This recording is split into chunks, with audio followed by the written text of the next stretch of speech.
सियावर रामचंद्र की जय. लंकेतल्या रावणाच्या सगळ्याच आप्तस्वकीयाच्या शोकानंतर रामचंद्रांनी बिभीषणाला पुन्हा एकदा आज्ञा केली आहे की बिभीषणा, आता ती वेळ आली आहे रावणाला अंतिम निरोप देण्याची, त्याच्या पार्थिवावर व्यवस्थित अंत्यसंस्कार करण्याची. मरणानंतर वैर संपतं आणि ते माझंही संपलंय, तुझंही संपलेलं असावं, आपल्या प्रत्येकाचं संपलेलं असावं. त्यामुळं रावणाच्या पार्थिवावर सन्मानाने अंत्यसंस्कार झाले पाहिजे. मग तयारी सुरू झाली. रावणाचं पार्थिव सन्मानाने लंकेत नेलं गेलं. बाकी सगळे लोक पण त्याच्यासोबत गेली. सुग्रीव गेला, अंगद गेला, हनुमान गेला, कारण या सगळ्यांनी ते करणं आवश्यक होतं.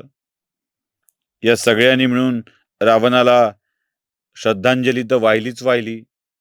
बिभीषणाने सगळे विधी करून रावणाच्या अंत्यसंस्कारालाही पार पाडलाय. अगदी सर्व विधींच्या सह रावणाला अंतिम निरोप दिला गेलाय. रावणाचा अध्याय संपला म्हणजे रामायण संपलं का? नाही. मला वाटतं रावणाचा अध्याय संपला हा एका दीर्घ कथेचा मध्यांतर आहे आणि कथेचा खरा आशय गर्भ पुढे सुरू होणार आहे. रामायण तर खरं पुढे आहे मंडळी. आतापर्यंत आपण बघितल्या त्या रामाच्या लीला,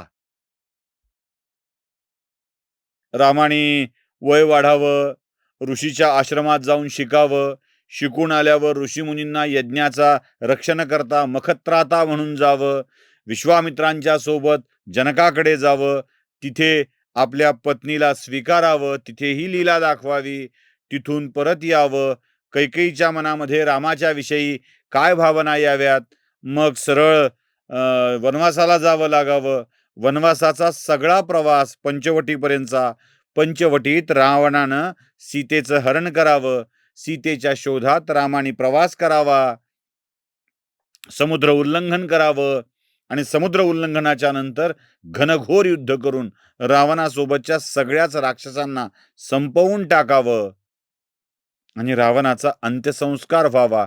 या झाल्या रामचंद्रांच्या लीला. ज्या मोठ्या कौतुकाने, ज्या मोठ्या आनंदाने आपण मागचे 300-325 भाग ऐकत आलेलो आहोत. तसा विचार केला तर 3000च्या वर मिनिटं होतील. 3200-3500 मिनिटं आपण ही कथा ऐकलेली आहे. आपल्यापैकी बहुतेक जणांनी ती ऐकलेली आहे, नेहमी ऐकणाऱ्या. पण आता खरी रामायणाची सुरुवात होती आहे. ज्या कारणासाठी रामचंद्र आले ते कर्तव्य पार पाडलंय आणि आता पुढचा सगळा रामचंद्रांचा प्रवास हा जगाला त्याच्या कर्तव्याची जाणीव करून देणार आहे. आणि ज्या काही अफवा, चर्चा, मिथक, भलते सलते अर्थ आपण काढलेत ना, ते इथून पुढे आहेत. म्हणून या पुढच्या कथेला नीट समजावून घेण्याची गरज आहे. काय लावलंय रामायण हा जो शब्द आपण बोलतो ना, कोणी एखादी लांबच लांब कथा सांगायला निघाला तर काय लावलंय रामायण, तू काय तुझं रामायण सांगतोयस असं आपण म्हणतो ना, ते रामायण जे काही लावलेलं सांगायचं असतं ना, ते आता सुरू होतं. त्यामुळं पुढे होणाऱ्या थोड्याफार कथांना मूळ रामायण समजा, हे लक्षात ठेवा. कारण इथे या कथातल्या खऱ्या आशयाला, त्याच्या अर्थाला समजून घेण्याची गरज आहे. रामचंद्रांच्या आदेशावरून बिभीषणाने रावणाचे अंत्यसंस्कार केले आणि या अंत्यसंस्काराच्या नंतर पुन्हा एकदा बिभीषण लंकेच्या बाहेर आलाय रामचंद्रांना वंदन करायला. रामचंद्रांचा वनवास अजून संपलेला नाही. रामचंद्रांच्या वनवासाची 14 वर्ष पूर्ण झालेली नाहीत. म्हणून रामचंद्रांनी लंकेत प्रवेश केलेला नाहीये. ते म्हणतायत की जाऊन तुम्ही अंत्यसंस्कार करून परत या. आता तुम्हाला पुन्हा परत मागं येतो. सुग्रीवाला राज्याभिषेक करताना रामचंद्रांनी तो करावा अशी सुग्रीवाची अपेक्षा होती वालीला मारल्यानंतर. तेव्हा रामचंद्रांनी सांगितलं, मी पित्याला 14 वर्ष वनवासात राहील आणि राजसू सुख भोगणार नाही असं सांगितलेलं आहे, वचन दिलेलं आहे. त्यामुळं कोणत्या नगरात प्रवेश करून सुख उपभोगणं मला जमणार नाही. असंच वाक्य रामचंद्रांनी याआधी पण सांगितलं आहे. शृंगवेरपूरला. शृंगवेरपूरचा राजा म्हणाला होता, निषाद राजा गुह, की प्रभू, माझं राज्य तुम्ही घ्या, माझ्या राज्याचे स्वामी व्हा, मी तुमचा दास म्हणून काम करायला तयार आहे. तेव्हा रामचंद्र म्हणाले, मित्रा, हे तुझं मोठेपण आहे, तू मला राज्य द्यायला तयार आहेस. मित्राची भेट नाकारू नये, हेही खरं आहे. त्याच तुझ्यासारख्या मित्रांनी मनातून दिलेली भेट तर नाकारूच नये, हे खरं आहे. पण माझ्या पित्याला मी वचन दिलंय, राजसुख भोगणार नाही, मला वनवासालाच जायला हवं. पित्याला दिलेलं वचन 14 वर्ष पूर्ण करायचं आहे. गुहचा प्रस्ताव टाळला, सुग्रीवाच्या नगरीत प्रवेश केला नाही, आणि आता रावणाच्या नगरीतही 14 वर्ष झाली तरी प्रवेश केला नाही, पायचित म्हणून प्रवेश केला नाही. विभीषण आणि लक्ष्मण दोघेही आलेत. विभीषण म्हणतोय, लक्ष्मणा, सांग रामचंद्रांना, लंका तुमची झाली, या लंकेचे स्वामी तुम्ही व्हा. आता खर तर विभीषण तिकडून आल्यावर रामचंद्रांनी विभीषणाला लंकेचा राजा म्हणून अभिषेक केला होता, समुद्रस्नान घडवून केला होता. पण विभीषणाने बघा, जिंकलंय रामाने.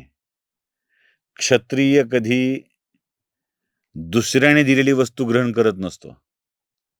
जिंकलंय रामाने. जंगलाचा राजा सिंह दुसऱ्या प्राण्यांनी केलेली शिकार खात नसतो, तो आपली शिकार आपण करतो मग खातो. विभीषण हा राजाचा भाऊ आहे, तो म्हणतोय की हे राज्य रामचंद्रांनी जिंकलंय, त्यांना म्हणावं घ्या ताब्यात. लक्ष्मणही आपलं विचार म्हणलं की विचारतो, लक्ष्मणाचं बाकी काही काम नसतं. तो लक्ष्मण रामचंद्रांना म्हणतो, हे विभीषण म्हणतायत की लंका आपण जिंकली आहे आणि तुम्ही आता लंकेचे स्वामी झालेले आहात, तुम्ही घेणार का? तेव्हा एक श्लोक आपण नेहमी ऐकतो, ती कथा मूळ रामायणातली आहे की नाही मला माहित नाही, म्हणजे नाही आहे ती, पण तरीही ती सांगतो यासाठी की रामायण तुम्हाला सांगायचंय, रामायण सांगायचंय मला. आता वाल्मिकी रामायण नाही, रामायण सांगायचं. रामाच्या एक एक गोष्टी लक्षात आल्या पाहिजेत. तो श्लोक फार सुरेख आहे. जननी जन्मभूमिश्च स्वर्गादपि गरीयसी. त्याच्या आधीची वाक्य फार महत्वाची आहेत. अपि सुवर्णमयी लंका नमे लक्ष्मण रोचते, जननी जन्मभूमिश्च स्वर्गादपि गरीयसी. ही सोन्याची लंका असली तरी मला नकोय, ती मला आवडणार नाही, ती अजिबात रुची माझी त्या लंकेमध्ये नाही आहे. माझी जननी, आई आणि जन्मभूमी ही मला स्वर्गापेक्षा प्रिय आहे. दुसऱ्याचं राज्य जिंकणे यासाठी राम लढाई करत नाहीये.